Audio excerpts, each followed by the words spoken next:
할렐루야. 환한 여러분의 얼굴을 보니까 좋습니다. 기분이. 예, 반가워요. 이렇게 모처럼 얼굴 뵈서 또 반갑고요. 가슴이 뭉클해지죠. 또 우리 젊은 우리 유아들 열심히 떠들고 있는데 우리의 삶이죠. 예, 우리의 분신들입니다. 이 시간에 세상에 좋은 것 다 버리고 또 그들보다 우선해서 세상 것보다 더 좋아서 하나님 전에 나오신 여러분을 사랑하고 축복합니다. 여러분의 삶 속에 하나님의 기름 부음이 날마다 차고 넘치실 거예요. 그렇게 될 줄로 믿습니다. 그래서 하나님이 여러분을 주관하는 삶이 됐으면 좋겠어요. 여러분이 하나님을 주관하는 것이 아니고 하나님께서 여러분의 삶을 주관해 주시고 만져주시고 위로해 주실 때 우리의 삶은 복된 삶이 될 줄로 믿습니다. 여러분의 기도가 있어서 우리 예배교회가 아름다워지고 오늘도 여러분의 삶 때문에 우리 예배교회가 하나님께 영광 돌릴 수 있습니다. 모든 것이 하나님께 영광을 돌리는 우리의 삶 되게 되시기를 축복합니다. 여러분의 기도가 우리 예배교회를 아름답게 세워주셔요. 또 여러분의 기도가 여러분의 가정을 아름다운 가정으로 은혜가 넘치는 가정으로 채워줄 줄로 믿습니다. 이렇게 될 거예요. 여러분의 기도가 온 세상의 열방을 품어줄 겁니다. 여러분의 기도가 병든 자를 낫게 하는 줄로 믿으시기 바랍니다. 여러분들은 훈련을 어떻게 생각하십니까? 훈련을 나쁘게만 생각하고 연단을 나쁘게만 생각하시는 분들도 있습니다. 그런데 훈련과 연단과 고난이 없이는요, 우리가 전문가가 되기가 어렵습니다. 훈련 없이 전문가가 된 사람은 아무도 없어요. 국가대표 선수들을 보면요, 아주 피나는 훈련을 거듭합니다. 그리고 난 이후에 거의 그곳에서 전문가가 됩니다. 여러분, 얼마나 많은 연단을 받았느냐, 얼마나 많은 훈련을 받았느냐, 얼마나 많은 내가 내 자신을 이겼느냐에 따라서 우리는 전문가가 될 수 있습니다. 여러분, 이 전문가가 여러분이 되시기를 축복합니다. 가끔 저는 생각합니다. 저는요, 잘할 수 있는 게 아무것도 없더라고요. 그리고 하나 특출나게 잘난 게 없어요. 어떤 사람들은 인물이 괜찮다고 또 그러는데, 저는 그렇게 생각하지 없어요. 한 번도 제가 잘생겼다라고 생각해 본 적은 없어요. 그래서 저는, 잘하는 게 별로 없어요. 그런데 저한테 장점이자 때로는 단점인 것이 하나 있습니다. 그게 뭐냐면 하나님이 말씀하셨을 때 즉각 반응한다는 거예요. 즉각적으로 하나님의 그 음성에 반응해서 살아가고 있다는 거예요. 이렇게 살고 있으니까 지금 제가 생각할 때 은혜로밖에 생각할 수 없어요.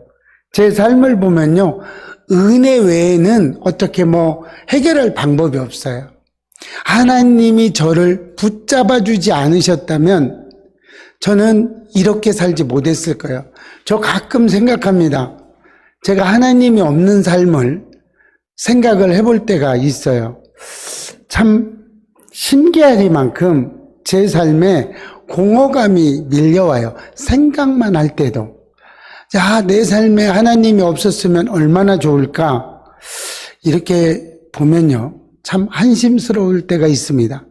지금도 세상에 얽매여서 세상 것의 것들을 구하고 취하기 위해서 발버둥 치고 있는 제 모습을 볼 때 너무나 안타까웠어요. 그래서 생각하기조차도 싫었어요. 하나님이 빠진 제 삶은 아무것도 없었어요. 그냥 허우적거리는, 여러분 물속에 빠져보셨습니까? 저는 우연한 기회에 물속에 빠져본 적이 있어요. 물속에 빠져서 허우적거림 본 적이 있어요. 그러면서 이렇게 죽는 거구나. 그랬는데 그때 생각한 게 하나 있어요. 아, 내가 자녀를 위해서 이렇게 나는 죽어도 내 자녀는 살릴 수 있다면 나는 이렇게 죽어도 여한이 없겠다. 이런 생각을 한 적이 있어요. 그러면서 제가 예수님을 생각해 봤어요. 예수님을 생각해 보니까 진짜 나를 위해서 죽으시더라고요. 저는 죽지는 않았어요. 죽을 뻔했죠. 아, 이렇게 죽는 거구나 생각하면서도 살려고 발버둥을 치면서 사라지더라고요. 그랬는데 예수님은 저 같은 이런 삶을 살려주시고 본인은 죽으시더라는 거예요. 이 모습을 볼 때 제가 얼마나 감동이 있는지 몰랐어요. 아, 내가 이렇게 살아가고 있었구나. 내가 이렇게 하나님의 은혜를 받고 살았구나. 하나님은 나를 살려주시고 나를 죽음에서 건져주시고 본인은 실제로 죽으셨다는 거죠. 이런 삶을 생각할 때 우리는 하나님의 은혜 외에는 살아갈 길이 없다는 생각이 듭니다. 이렇게 우리는 하나님과 동행하는 삶을 살아야 될 줄로 믿습니다. 모세는 왕궁에서 40년 동안 훈련을 받았어요. 그리고 광야에서 또 40년 훈련을 받았습니다. 훈련을 잘 받은 모세가 오늘 본문에서 하나님을 만나는 장면이 나옵니다. 자, 왕궁에서 모세가 처음부터 자라날 때 유모로 왔던 자기 친엄마죠. 친엄마에게서 자연스럽게 너는 히브리 사람이야, 애굽 사람이 아니야 라는 이야기를 듣게 됩니다. 그래서 모세는 왕궁에서 자기 친어머니를 유모로 생각하고 자랐어요. 자기 친어머니를 어머니라고 이야기하지도 못하고 유모로만 생각하면서 자랐어요. 그러면서 모세는 어머니의 참 교육을 받은 겁니다. 너는 히브리 사람이야, 유다 사람이야. 이렇게 이야기를 듣죠. 이렇게 살았어요. 이렇게 자연스럽게 히브리 사람이라는 것을 알게 되면서 모세는 조상의 하나님을 만나게 됩니다. 하나님은 불법 가까이 오는 모세에게 가까이 오지 말라고 말씀하셨어요. 하나님은 모세가 선 곳에 거룩한 하나님의 땅이라고 말씀하고 있어요. 모세는 미디안 땅에서 40년간 양을 치면서 소망을 잃고 살았을 거예요. 아니 그냥 세상 사람으로 살았겠죠. 아, 이렇게 살아가는 것보다 나는 양을 치는 목동으로 이렇게 살아야 될 수밖에 없는가 보다. 우리는 이렇게 생각할 때가 있었죠. 모세가 이렇게 생각했을 겁니다. 이곳에서는 그냥 이렇게 살다가 이렇게 죽는가 보다. 소망을 가지는 것이 없었죠. 소망도 없었어요. 운명도 없었어요. 이 미디안 광야는 그냥 내가 살아가다가 죽을 수밖에 없는 그런 땅으로만 생각을 했어요. 잠시 머물다 가는 땅이죠. 우리가 하나님 없는 삶이 이렇게 생각을 되기죠. 그런데 하나님은 그곳을 거룩한 땅이라고 이야기하고 있어요. 소망의 땅이라고 말씀하고 있습니다. 하나님은 실패가 없으세요. 하나님은요, 운명이 없으신 분입니다. 하나님께서는요, 결단코 택하신 우리의 백성들을 포기하지 않으세요. 하나님의 자녀들을 포기하지 않으시고 언제나 소망의 땅, 거룩한 땅으로 불러주시는 줄로 믿으시기 바랍니다. 여러분이 선 이곳 예배교회가 있는 땅은 어떤 땅이라고 생각하시나요? 여러분이 계시기 때문에 우리 예배교회는 소망이 있는 거룩한 땅인 줄로 믿습니다. 하나님의 향기가 흘러 넘치는 땅인 줄로 믿습니다. 오늘 예배드리고 있는 이 땅, 거룩한 땅에 예배드리고 있는 저와 여러분, 또 인터넷으로 드려지고 있는 여러분들의 땅은 거룩한 땅이고 하나님이 동행하는 땅이고 하나님이 치리하는, 함께하는 그런 땅인 줄로 믿습니다. 그러나 분명한 것은요, 여러분이 선 이 땅은 하나님께서 함께 임재하는 땅이라는 거예요. 이것을 결단코 잊지 않으시기를 축복합니다. 하나님께서 함께 하시면 그곳은 거룩한 땅이라고 변하게 됩니다. 아무리 나쁜 땅일지라도, 오늘 모세가 소망을 잃고 양을 치던 그 땅일지라도 하나님이 함께 계시면 그 땅은 거룩한 땅이 되는 겁니다. 오늘 모세의 신발에는 세상의 온갖 더러운 것들이 묻어 있습니다. 이 더러운 신발로는 거룩한 하나님의 땅에 갈 수 없습니다. 그래, 우리가 거룩한 하나님을 만나려면 우리는 우리의 더러운 신발을 벗어야 될 줄로 믿습니다. 여러분의 그 거룩한 땅에, 여러분의 그 거룩한 땅으로 들어갈 때 우리의 나쁜 신발을 벗으시기를 축복합니다. 우리의 절망의 신발, 정욕의 신발, 교만의 신발, 또 원망하는 신발, 또 불평불만하는 신발, 이런 각종 세상의 모든 신발을 벗어버리시기를 축복합니다. 그러면 예수 그리스도를 나의 주, 나의 구원자로 고백할 수 있습니다. 그래야 하나님이 우리 마음속에 계셔서 나를 이끌어 줄 수 있다는 것입니다. 그럼 내가 선 그 땅은 어떤 땅일까요? 내가 선 그 땅은 하나님이 역사하시는 땅입니다. 모세가 자신이 히브리인의 자손임을 알고 히브리인들의 조상을 찾아갔습니다. 우리의 조상들을 찾아쓴 거예요. 우리 개신교인도 조상들의 발자취를 찾아볼 필요가 있습니다. 어떻게 해요? 우리나라는 남과 북으로 대치되어 있죠. 긴장감 속에 살고 있습니다. 당연히 통일이 되어야죠. 원하든 원하지 않든 통일은 되어야 됩니다. 그러나 무력의 통일이 아닌 하나님의 복음의 통일이 먼저 되어야 될 줄로 믿습니다. 여러분, 1907년 평양대 장대영 교회에서 있었던 평양대 부흥회를 여러분 기억하고 계실 거예요. 그런데 이보다 먼저 1903년 원산대 부흥회, 하디 목사님으로부터 시작된 원산대 부흥회를 아실 겁니다. 1903년 원산대 부흥회에서부터 계속 이어진 4년간의 대부흥회가 1907년 평양 대부흥회로 이어졌어요. 우리의 삶을 회개하며 하나님을 찾던 그 동방의 예루살렘이라고 불렸던 그때 하나님이 역사하신 그 땅, 우리는 평양을 기억해야 됩니다. 그런데 그렇게 하나님의 기적이 있었던 그 땅에 지금은 하나님을 예배할 수조차 없는 곳으로 변했어요. 하나님의 이름조차도 부를 수 없는 곳으로 변했어요. 하나님 대신 김일성 삼부자의 우상이 되어버렸어요. 그곳을 탄식하며 바라보시는 하나님의 눈물이 있습니다. 이런 하나님의 눈물이 우리 예배교회의 눈물이 됐으면 좋겠어요. 우리 눈물이 우리의 삶에 적용되었으면 좋겠습니다.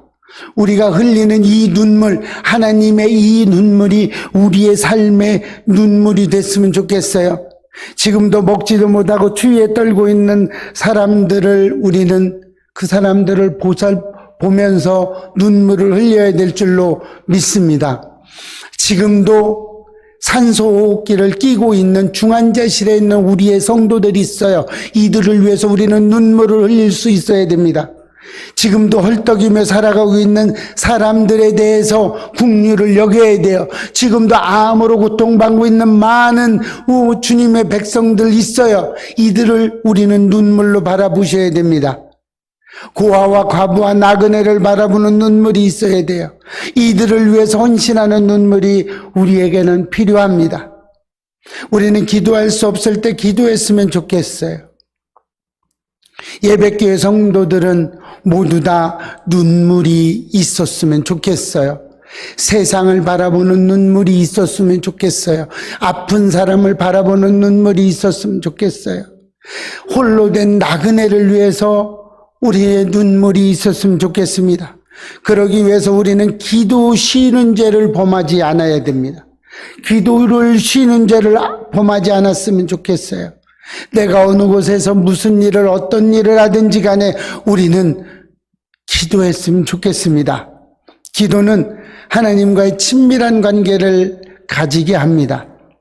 그 기도로 우리는 이 땅에서 눈물을 흘릴 수 있고 이 땅에서 악한 원사탄 마귀와 싸워서 승리할 수 있습니다.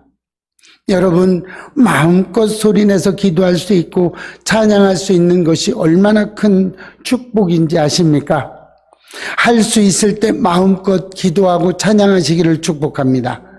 할 수 없을 때가 올지도 모릅니다. 하나님을 나의 주, 나의 구원자로 고백할 수 있지만 내 입술이 떨어지지 않을 때가 있습니다. 여러분, 얼마나 안타까운지 모릅니다. 여러분, 하나님을 믿으시죠? 했는데 고개를 까딱일 수가 없어요. 임종 예배를 갔을 때 하나님 믿으세요? 아멘 좀 해보세요. 말이 떨어지지 않습니다. 여러분, 하고 싶어도 할 수 없을 시간이 옵니다. 또 복음을 전할 수 있을 때 마음껏 전하시기 바랍니다. 우리가 선 그곳은 하나님이 역사하는 땅입니다. 그 거룩한 땅에 온갖 세상 것이 묻어있는 나의 신발을 벗으시고 하나님의 말씀 안에 거하시기를 축복합니다. 이 시간 저와 여러분은 세상의 모든 온갖 더러운 것들의 신발을 벗으시기를 축복합니다. 그리고 하나님 앞에, 거룩한 하나님 앞에 우리의 몸을 거룩한 산채물로 드리시기를 주의 이름으로 축복합니다. 내가 선 그곳은요, 하나님의 예배를 받으시는 땅이기 때문에 그래요. 여러분은 어떤 가정에서 살으셨습니까? 여러분은 부유하고 좋은 환경에서 부족함 없이 살아온 분도 있을 것이고요. 어떤 분은요, 가난하고 열악한 환경 속에서 살아오신 분도 있을 것입니다. 그렇다면 좋은 환경에서, 부족함 없는 환경에서 태어난 사람은요, 착한 일 많이 해서 그렇습니까? 부족하게 태어난 사람은 착한 일을 안 해서 그런가요? 결단코 그렇지 않습니다. 여러분, 환경을 바라보실 필요는 전혀 없습니다. 누구 때문에 이렇게 됐느냐고 이야기하지 않아요. 누구 때문에 나는 왜 가난한 집에 태어났습니까? 나는 왜 부유한 집에 태어났습니까? 누구 때문이라고 하나님은 말씀하고 있지 않습니다. 요한복음 9장 2절 말씀을 보면요, 제자들이 물어 이르되 랍비여, 이 사람이 맹인으로 난 것이 누구의 죄로 인함이니까? 자기니까? 그 부모이니까? 라고 이야기하고 질문하고 있습니다. 이렇게 제자들은 맹인이 된 것을 다른 사람의 탓으로 돌리고 있죠. 누구의 탓입니까? 우리의 모습과 같죠. 우리가 무슨 일이 생기면 어떻게 합니까? 누구 때문에 이런 거야? 누구 탓을 하려고 그럽니다. 그러나 2000년 전이나 지금이나 인간들의 생각은 이렇게 비슷하죠.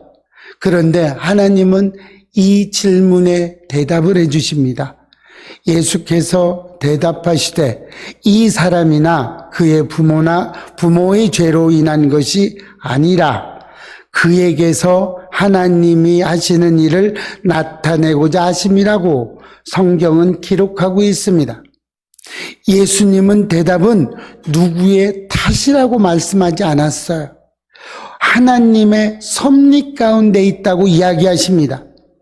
좋은 환경에서 태어났든 나쁜 환경에서 태어났든 그 환경은 중요하지 않다는 거예요. 환경은요, 우리가 어떻게 할 수 없는 거예요. 우리가 어떻게 할 겁니까? 내가 부모를 선택할 수 있는 게 아니에요. 가난한 부모는 난 여기서 태어나지 않을래요. 부잣집으로 태어날래요. 이렇게 할 수 없다는 것입니다. 좋은 환경에서 태어났든 나쁜 환경에서 태어났든 그 환경은 아무것도 아니에요. 그 환경을 딛고 일어나 하나님께 영광을 돌릴 수 있는 사람이 승리하는 삶을 살아가는 줄로 믿습니다. 팔다리가 없는 많은 사람들이 부모를 원망하거나 사회를 원망하지 않고 꿋꿋하게 성공하면서 잘 살아가는 사람들이 있습니다. 여러분, 팔다리가 없는 닉 부이치치는요, 누구도 원망도 하지 않았어요. 그 장애를 극복했어요. 그리고 사회로 돌아왔습니다. 또 변명은 없다의 작가인 카일 메이나드라는 사람이 있어요. 이 사람은 선천적인 병을 가지고 태어났어요. 팔꿈치에서 팔이 끝나요. 손이 없어요. 또 발은요, 무릎까지밖에 없어요. 다리가 없어요. 이렇게 가진 사람은 이렇게 팔다리가 없는데도 불구하고 다른 사람을 원망하지 않았습니다. 스스로 이 장애를 딛고 일어났어요. 또 하반신 없는 레슬링을 정복한 우리 장애인도 있었죠. 누구예요? 자이언 클라이크입니다. 자이언 클라크는 하체가 없어요. 이 밑에 하체가 없어요. 그런데 레슬링 선수예요. 근데 정상인들을 이기고 정상에 올랐던 사람입니다. 이 장애를요, 딛고 일어나는 거예요. 이렇게 환경은 중요하지 않아요. 여러분들은 팔다리가 다 있잖아요. 없는 사람이 없죠. 팔다리가 없어도 장애를 딛고 일어나고 하나님께 영광 돌립니다. 이렇게 장애를 가지고 다른 사람을 원망하지 않고 장애를 극복하고 살아가는 사람들이 있어요. 환경은 누구의 탓이 아닙니다. 부유한 집에서 태어났던 가난한 집에서 태어났던 아무런 그런 환경은 중요하지 않습니다. 여러분, 기적이 무엇일까요? 하나님을 알 수도 없고 믿을 수조차도 없는 저 같은 사람이 하나님의 은혜로 하나님을 믿는다고, 하나님을 나의 주 나의 구원자라고 고백할 수 있는 것이 기적인 줄로 믿으시기 바랍니다.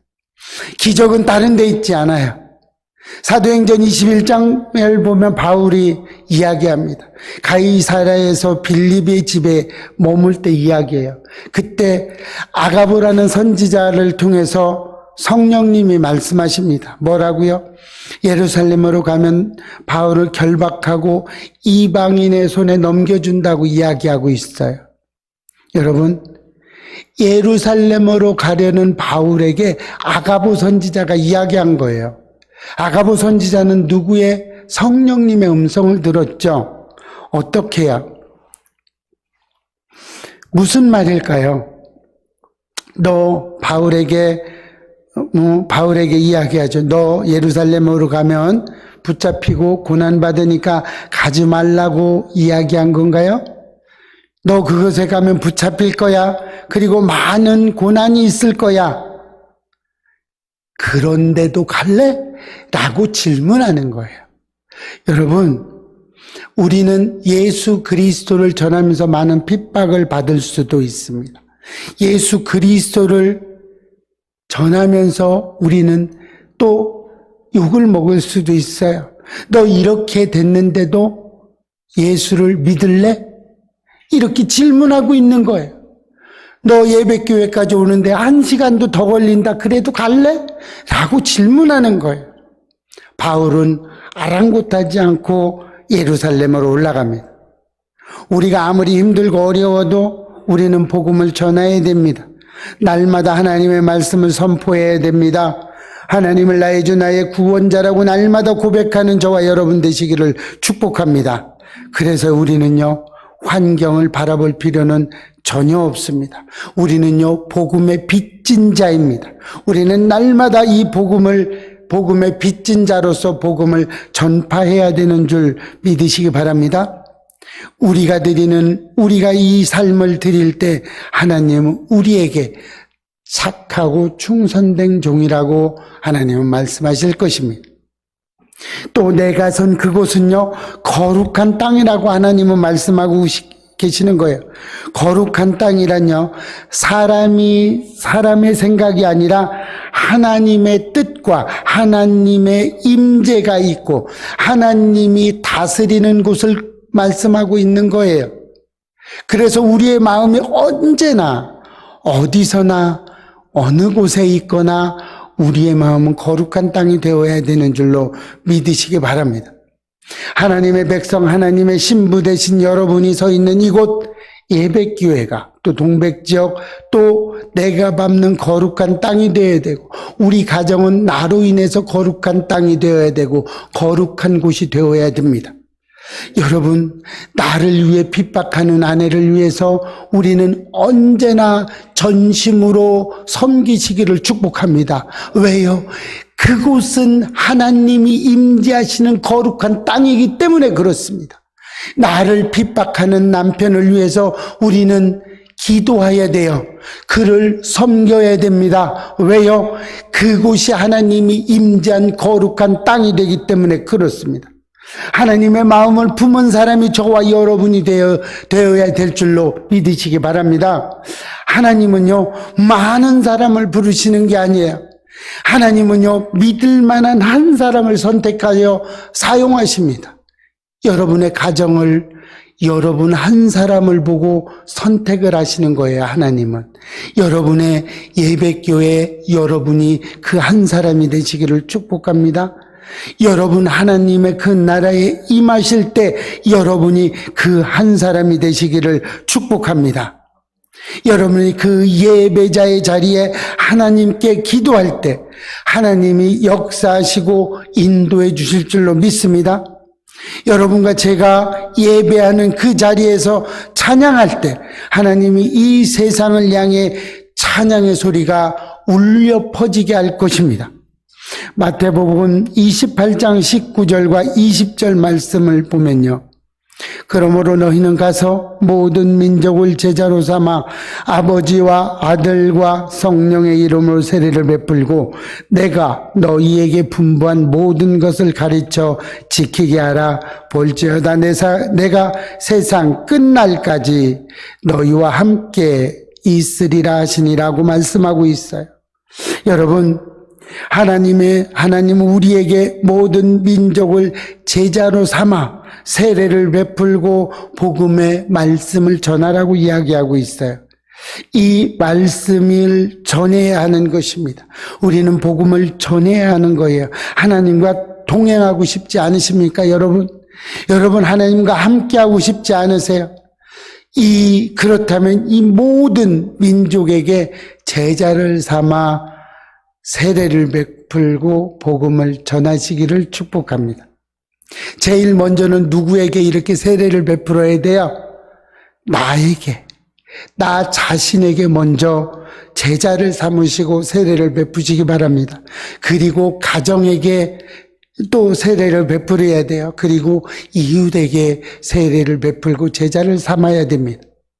여러분, 이렇게 하면 여러분의 이름이 하늘의 생명책에 기록될 것입니다.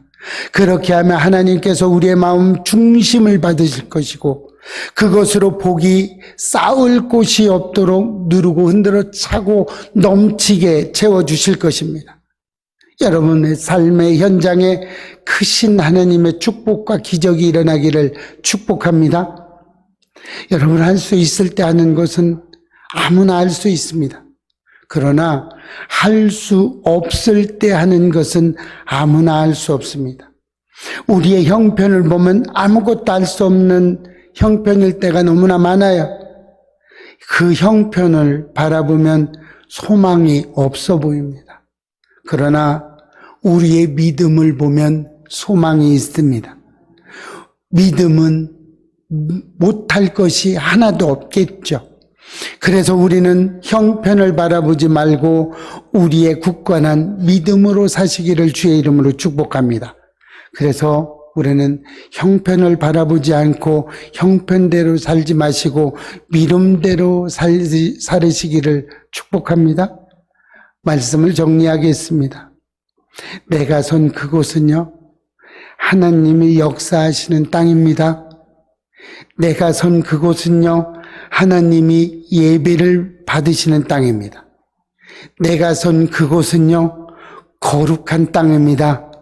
오늘 이 말씀이 우리의 레마의 말씀이 돼서 여러분이 서 있는 그곳, 내가 선 그곳이 거룩한 땅이 되시기를 주의 이름으로 축복합니다.